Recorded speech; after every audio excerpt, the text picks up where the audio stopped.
So, about religion itself, or about the existence of God or of a creator or something like that.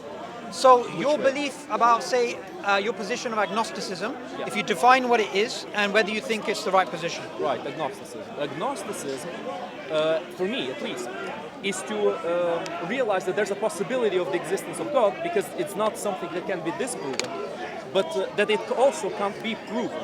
Right. And the main reason for that is that humans are not God. I don't believe that humans are God. I don't think so. You know.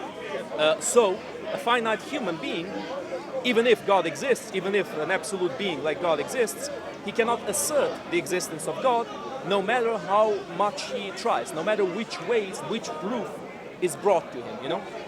That's in my opinion. There's other arguments, but that's one of the main ones. So you would say your position is a type of weak agnosticism, right? So Why weak? From the perspective that strong agnostics would be like, we are like 99% sure there's no God, right? And it's extremely unlikely. So like Richard Dawkins would be a type of strong agnostic. You seem like a weaker agnostic. Would that be correct? I disagree, but I'll agree on something with you. In the way that the existence of God, saying that God exists, I can't say what's the percentage of possibility. I don't think anybody can, really. But I can say that there's a higher possibility that your God... There's a possibility there's a fight going on right now. There is a fight over there, yeah. We're getting the crowd stolen. Yeah, but... we are getting the crowd stolen. But anyway, look, when it comes to atheism, and I want to have obviously a few discussions with you because you come to the park quite often, what I want to speak about is the implications of atheism and the implications of agnosticism. Now, one of the things which I speak about, and I spoke about yesterday, so it's fresh at the top of my head, is that if you believe in a worldview in which God is not a reality, then everything ultimately has no meaning, value, purpose, and there's no certainty in it. So life is meaningless, right? What would you say to that? Because I believe this is a strong argument against weak and strong agnosticism and atheism. Right. Another mic. Another fight broke out. This one is closer. Maybe you guys should do this first, so we can do this. No, she's leaving. Okay, never mind. So you were saying that, what was the question? Okay. I got this. So yesterday I was giving a talk about atheism, agnosticism, and the implications of it. So before we speak about whether atheism or theism is true, or agnosticism in your case, weak agnosticism or strong agnosticism. Yeah, remember, you're saying that life has no purpose if you follow that kind of ideal. Is that right? Yes. Yeah, right, life has no purpose. Nihilism, basically. Nihilism. Not exactly, but it's going to that direction, more or less. I believe in probability. The things that we can assert with the senses that we have.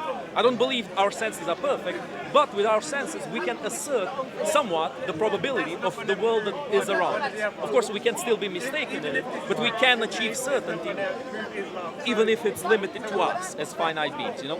So I think we can achieve certain truths, even though we might still be wrong, but we basically choose what we decide to follow. For example, you chose to be a Muslim. As Christians chose to be Christians, as I choose to be an agnostic. Yeah, I get that, but my question is slightly different. My question is, what do you think about the purpose of life, or life being meaningless, under your perspective, under your worldview? Do you believe there's any objective purpose to why we exist?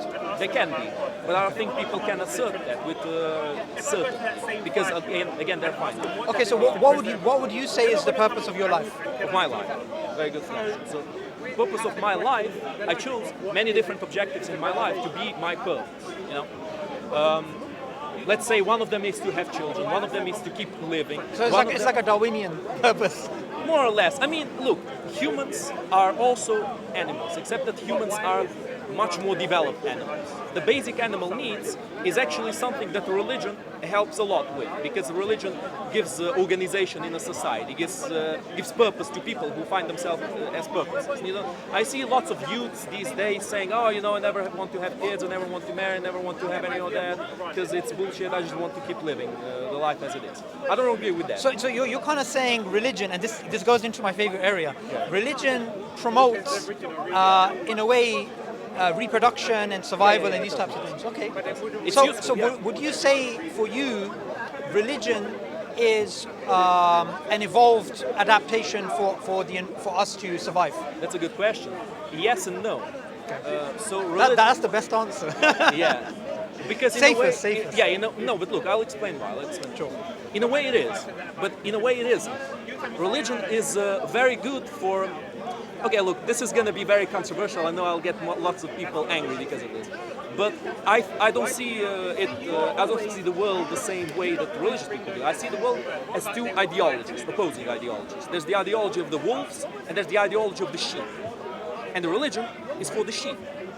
It's for the followers. The wolves are the ones who rule, are the rulers, are the kings, the generals, the emperors.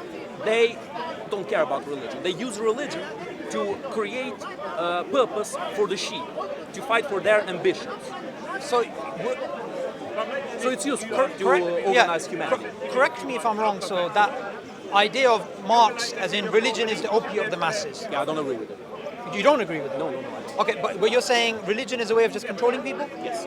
Okay, but couldn't we say that about any organized human activity ultimately falls into the category of wolves and sheep? Absolutely. Almost all of the different ideologies. Including atheist movements? Including, well, that depends. That depends. If atheism is based on debating against religion, then yeah, it can be used for power.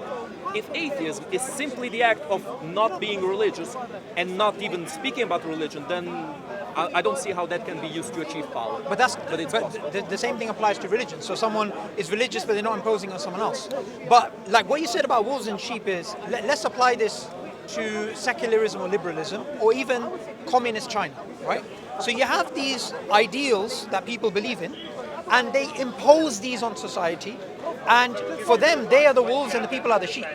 So your analogy would apply just as much to secular ideologies as much as it would apply to religious ideologies. It does, but there's a small differentiation. I can give plenty of examples of countries that didn't have religion, but replaced it with something else, like the Soviet Union, perfect example. No religion, but they had the cult of personality. No, but they did have a religion. In the Soviet Union. Yeah. What was it? Communism. I wouldn't call it a religion.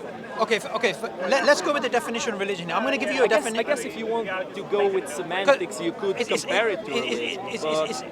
I would say it's a full blown out religion in the same way Darwinism is a religion.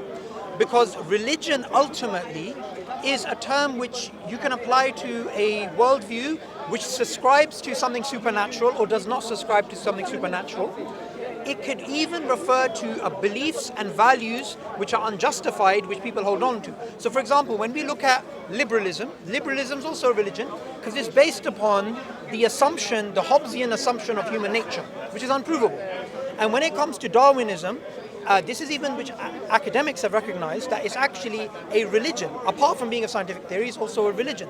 Likewise, scientism, communism, all of these ideologies, ultimately, they have ideals which are untouchable, and those untouchable ideals means that these worldviews are in fact religions. I would say, if you compare liberalism to communism to a religion, for example, like Christianity or Islam, liberalism stands a bit to the side because liberalism is more about the discussion of the different ideas. Of course, there's some ideas that are considered absolute. For example, the idea of free speech. We need to have free speech. Also, but look, you're talking about, firstly, liberalism doesn't allow absolute free speech. That's true, okay? Depends on the liberalism. Okay, give me one liberal state in the world which allows absolute free speech. There isn't, okay? And nor has there ever been historically. There isn't, at least not in practice. Okay, in theory, they might be, but in practice, the But people what in matters- power will always try to, of course, cut down the ones who oppose. The second thing is the Hobbesian worldview, that it's man's life was short, brutish, and difficult, right? It's what every human for himself ultimately, right? So that the state of nature, which is ultimately what they derive liberal values from, and that's the presupposition. That's the presupposition that they actually use. Those are unprovable, right? So it is in fact a religion. They are not provable in the way that, for example,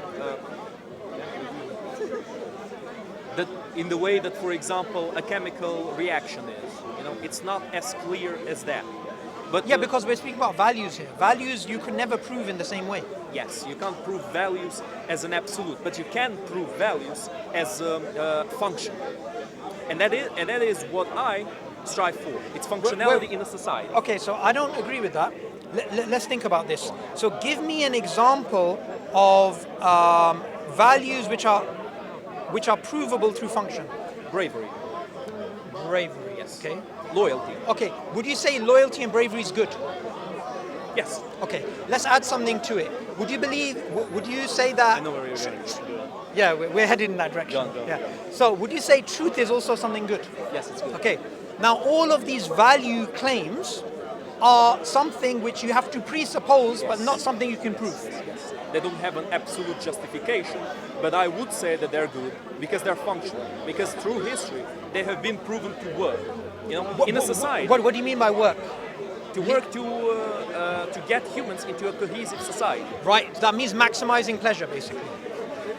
Not Maximizing only. productivity, maximizing happiness, whatever you want to call it. For me, it's more about the continuation of mankind, of mankind's existence, But no, but or the supremacy of mankind. in a way. Pavlo, the problem with that is that's too general, and you can have a very brutal society which allows the continuation of human beings, like Yes. eugenic type models, Yes, right? yes. Where they kill off the weaks, they kill off the colored people, and they just keep the strong white man. Could.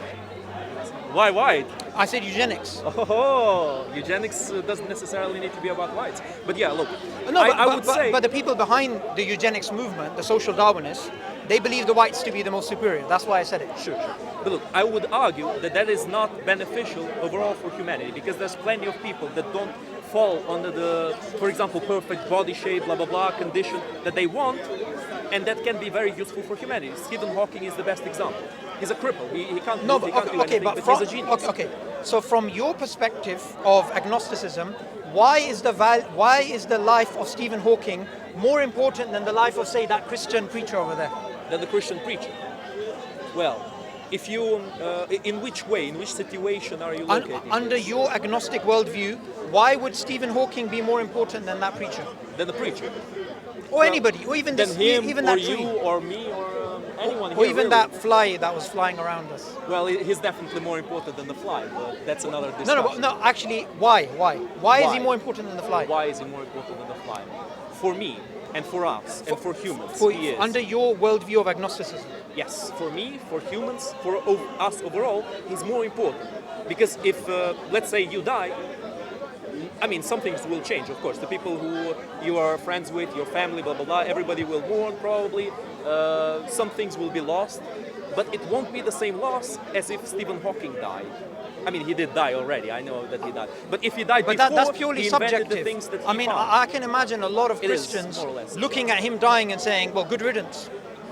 And They I could, can, yeah, they and some people, he could technically be a cult leader, right? And his followers would be like, "This is great. We value him more."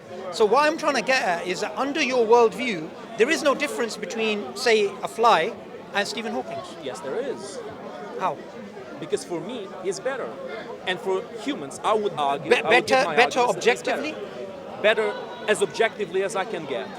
Okay. It's objective for me, but my objectivity isn't an absolute for everybody, unless I can prove it to the others. So give me evidence that under agnosticism, Evidence, exactly. yeah, give me evidence under agnosticism, Stephen Hawking is worth more than a flea or fly. Than a flea or a fly or whatever. Because of his scientific theories, because of the advancements he made humanity go forward and understand better the world in which they are. And humans, they succeeded against other animals, not because they're stronger or faster or whatever. It's because of their understanding, their adaptation to the world. So to understand the world means to dominate the world. And humans need that understanding to be dominant in this world. It's actually the other way around. If you look at it sociologically, the more intelligent people are, the less children they have. The more people are involved in studying nature, the less children they have. Yes, yes. Isaac Newton died childless, right? And in fact, a religion or even a fly, they're more likely to reproduce than people who are spending a lot of time in things which we would consider to be intelligent. You're completely right. You're completely right. But in this case, Stephen Hawking is not necessarily good for his own children, for his own continuation of his being, to have children, but for overall humanity. for he's- the other humans is better than No, a random. but according to your criteria, Pavlo, it's not, because the more human beings start to understand the world, get into philosophy, get into science, get into these things, the less likely they are to actually have more children. That's And in true. fact, the less they understand the world, the more children they're going to have. True, but that could be changed. That's a flaw that could be mitigated, that could be reduced. What I'm trying to show is, at the moment, your worldview is not coherent. Because you're saying the objective is the continuation of humanity. Yes. And I'm trying to show you, if you believe that to be the case, forget scientific advancement. It's just about having lots of things to eat and having lots of sex. No, it's not, because this planet has a time limit. Has it? Has a time limit. Right. This planet is not eternal. Eventually, in I don't know how many years, how many centuries or whatever, this planet will disappear. And if we stay here forever, we will disappear. And thus, people like Stephen Hawking are very important for humanity to have, to advance and to spread to other places. But couldn't we argue, additionally, that it's the very advancement of humanity, it's the very progress of humanity, the industrialization and the scientific revolution, which is leading to the climate change, which is leading to all the problems in the planet actually possibly dying a heat death? Because if we were simply hunter-gatherers and we didn't understand nature, and we would have a much lower human population and we wouldn't have destroyed the planet. No, I disagree. Because if we did that, then even though we might live longer, we might exist longer, we are certain to die on this planet. There's no chance we'll go somewhere else Right. if we don't advance. Now, So- if we do advance, there's a possibility we might survive. Sure. Now, under your worldview, would you say the most important thing is the survival of the species? Yes. Okay. You do realize that contradicts Darwinism. In which way? Darwinism, it works by natural selection, working at the gene level, and the most important thing is the preservation of our genes, not even preservation of organisms, let alone species. Yeah, but my genes are part of the human species. If I preserve my genes, I preserve the human species. And more than that, if That's not necessarily true. with humans it is. Well, homosexuality. Huh? Do you agree with it? What? Homosexuality. What does it No, have to no, do that- with that's not- that's not- conversation? That goes against the world, don't it? No, that's not related to the discussion. Anyway, look, Do you understand the problem I I raised? understand the problem you're raising, but I would say that humans are not, for example, you know, bed bugs, for example, disgusting creatures. Bed bugs, Right, yeah. disgusting creatures. But the son of a bed bug female can have children with the mother, and there's not going to be inbreeding. With humans, there is going to be inbreeding. It's a taboo, and it's a taboo for a reason. It cannot be done. Simply no. Inbreeding is a complete taboo mainly because humans will have children with mental problems. They will have like children who have, arms growing out of the chest. That's an No, exaggeration. I get that, but You get what I mean, yeah, right? Pavlo, So the benefit of humanity is the best thing for each individual human, I would argue. but look, the way we evolved, according to a Darwinian story, is man against man, woman against woman, child against child, pure survival of the fittest. And it's not about selection of the organism, selection of the species or selection of the organism. It's about selection of the genes, and it's a fight for survival. So it's not the case that we all, from a Darwinian perspective, you all need to cooperate and then we'll all get along. Ultimately, all of this veneer of civilization, ethics, morals, it all breaks down to man against man. In fact, the way I like to think about it is the film The Joker, right? The new one. The new one, yeah. I watched it twice. I really liked it, right? So the guy, he believes he's just ahead of the curve, right? He thinks this veneer of society in which everyone's pretending to be nice to each other, underneath it, there's a veneer. Underneath the veneer is pure brutish and savage behavior, right? Now that selfish type behavior, that is what Hobbes spoke about. That's what Darwin spoke about. That's what the selfish gene idea is about. So your perspective, before we get into whether it's right or wrong, I just want to show it doesn't correlate with the Darwinian picture. Well, I never said I correlate on every single little thing that Darwin says. But I would say that what you're saying is a possible interpretation of Darwinism. But Well, it's that's the not current necessarily. interpretation. Sure, you could say that, but I wouldn't even agree completely that it's the current interpretation, because even though Darwin argues for survival of the fittest, each one for himself, basically, with humans, it's a bit more complex, because humans are not like tigers, for example. Tigers are solitary beings. Humans are... Darwin, humans are beings that survive in a society. Humans can't coexist well, can't survive if they don't work in a group. So Yeah. there need to be compromises. Yeah, but you see, I don't disagree with that. But what the Darwinian picture tells us is those compromises, however they are layered, however they're explained, underneath them there's pure selfishness. So for example, there's two ways they mainly try and explain the way we cooperate. Kin selection and reciprocal altruism. So you, Pavlo, I'm going to be nice to you. I'm going to